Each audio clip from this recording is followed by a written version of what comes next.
ताम्रलिप्त का रहस्य। ईसा पूर्व 300 वर्ष। मौर्य साम्राज्य के समय की बात है।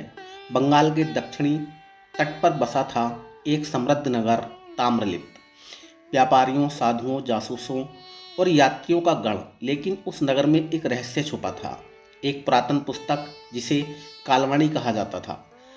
जो उस ग्रंथ को पढ़े वह भविष्य देख सकता था और मृत्यु को बस में कर सकता था।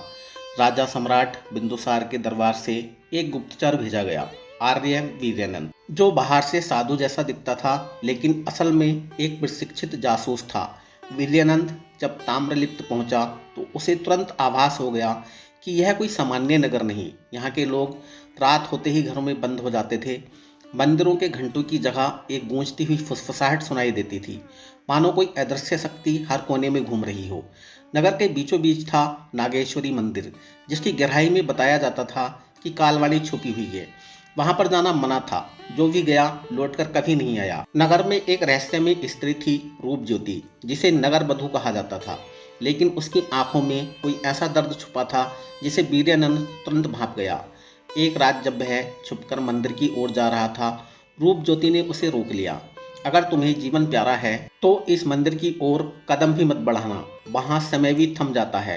वीर्यानंद मुस्कुराया। जिससे जीवन का भय हो वो मृत्यु से सत्य कैसे छीन सकता है। तभी ज्योति रूप ने उसे एक अजीब सा ताम्रपत्र दिया। उसमें एक गुप्त लिपि में कुछ लिखा था। वह बोली, ये मेरे पिता का आखिरी संदेश था। वे नागेश्वरी मंदिर के पुजारी थे और कालवाणी के अंतिम रक्षक। अगली रात ज्योति रूप के साथ वीर्यानंद मंदिर के गर्भगृह में घुसा। वहाँ हवा ठंडी नहीं थी, बल्कि गर्म और भारी थी, जैसे सांस लेना भी कठिन हो। दीवारों पर नागों की मूर्तियां थीं और बीच में एक विशाल शिवलिंग, जिसके नीचे एक द्वार था, सांप की आकृति वाला। ताम्रपत्र को जब द्वार के पास लाया गया, वह धीरे धीरे खुलने लगा और भीतर एक सीढ़ियों भरी सुरंग थी जो अंधकार की गहराई में उतरती चली गई। सुरंग के अंत में एक कक्ष था। वहां दीवारों पर समय के चक्र बने थे, त्रेता, द्वापर, कलयुग, और बीचों बीच रखी थी कालवाणी, एक ताम्र पात्र में बंद ग्रंथ जो स्वयं दीप्त था, जैसे उसमें सूर्य की आत्मा कैद हो।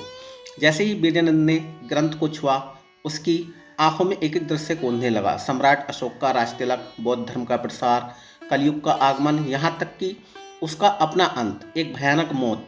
रूप ज्योति के हाथों वह चौंक गया। तुम कौन हो? उसने कांपती आवाज में पूछा। रूप ज्योति मुस्कुराई। अब उसकी आंखें जल रही थीं। मैं नाग कन्या हूँ, इस ग्रंथ की रक्षक, और तुमने मेरी वाणी सुन ली है। अब तुम्हारा अंत यही है। लेकिन वीर्यानंद साधारण मनुष्य नहीं था। उसने पहले ही ग्रंथ को छूते समय एक मंत्र देख लिया था, एक ऐसा मंत्र जो किसी भी नाग विद्या को पलट सकता था। उसने मंत्र उच्चारित किया और रूप ज्योति के शरीर से धुआं निकलने लगा। वह चीखी। उसके चेहरे पर एक शांति थी। तुमने साप तोड़ा वीर्यानंद। अब यह ग्रंथ सुरक्षित है।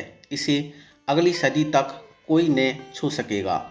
वह विलीन हो गई और कालवाणी फिर से ताम्रपत्र में बंद हो गई।